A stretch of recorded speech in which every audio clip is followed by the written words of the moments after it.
बैगन सुंदरी मिट्टी की बेटी चांदनी।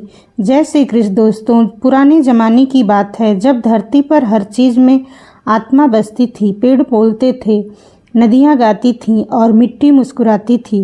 उसी समय एक छोटे से गांव में जन्मी थी मिट्टी की बेटी चांदनी। वह न तो राजकुमारी थी न साधारण इंसान।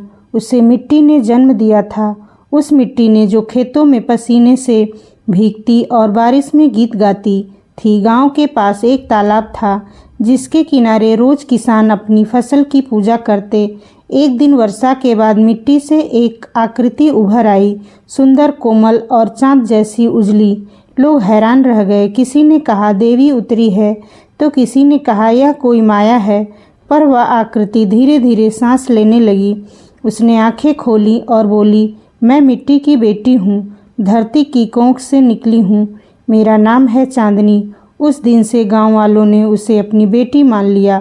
वह खेतों में खेलती, फसलों से बातें करती और हर पौधे को पानी देती। जिस खेत में चांदनी जाती वहां बैगन के पौधे हरे भरे हो उठते।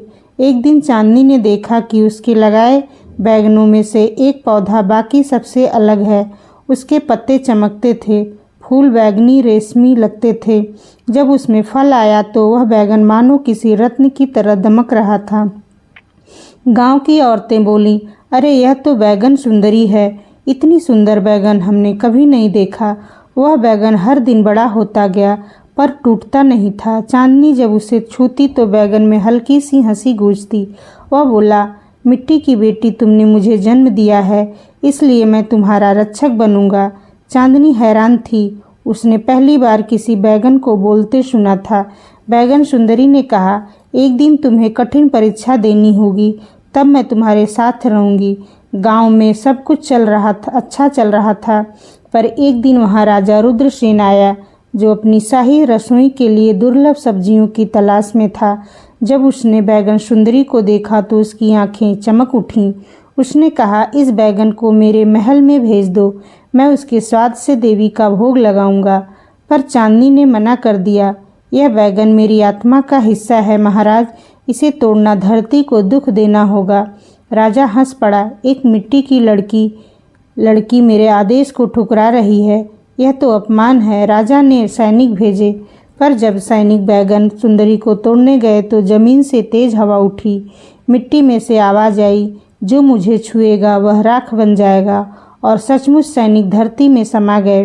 राजा डर गया, लेकिन उसका लालच शांत नहीं हुआ।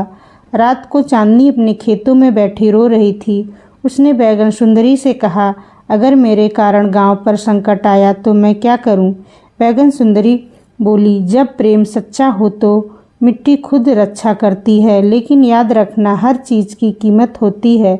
अगले दिन राजा ने जादूगर बुलाया और जादूगर ने मंत्र पढ़ा और बैगन सुंदरी के चारों ओर अग्नि का घेरा बना दिया। चांदनी दौड़ी, उसने आग में कदम रख दिया। आग उसके शरीर को नहीं जला सकी क्योंकि वह खुद मिट्टी थी और मिट्टी को मिट्टी नहीं जला सकती। उसने बैगन सुंदरी को कहा, अपनी गोद में लिया और कहा, अगर मेरा जन्म इस धरती से हुआ है तो मेरी आत्मा भी इसी में समा जाएगी। जैसे ही उसके आंसू गिरे धरती फट गई। चांदनी और बैगन सुंदरी दोनों उसमें समा गए। राजा ने खेत पर मंदिर बनवा दिया। वहां हर साल बैगन के फूल खिलते जो हल्की चांदनी की सुगंध देते। लोग कहते, यह मिट्टी की बेटी की खुशबू है जिसने अपने प्रेम से धरती को पवित्र किया। और आज भी जब बैगन का फूल खिलता है तो गांव के लोग उसे बैगन सुंदरी कहते हैं। वे मानते हैं कि उसमें चांदनी की आत्मा बसती है जो हर किसान की फसल की रक्षा करती है, हर औरत की ममता में समाई है और हर मिट्टी के कण में गीत बनकर गूंजती है। बैगन सुंदरी मिट्टी की बेटी चांदनी केवल एक कथा नहीं, यह उस नारी शक्ति की प्रतीक है जो सृजन करती है, रक्षा करती है और स्वयं मिट्टी बन जाती है। धरती की यह कहानी याद दिलाती है, जब तक मिट्टी जीवित है जीवन चलता रहेगा, क्योंकि मिट्टी ही माँ है और हर माँ में चांदनी की एक झलक होती है।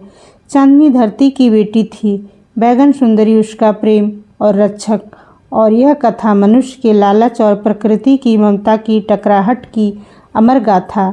तो दोस्तों, आपको हमारी ये कहानी कैसी लगी यदि आपको पसंद आई हो तो हमारे इस चैनल को लाइक, शेयर और सब्सक्राइब अवश्य करें। मिलते हैं ऐसी ही एक रोचक कहानी के साथ। तब तक के लिए धन्यवाद।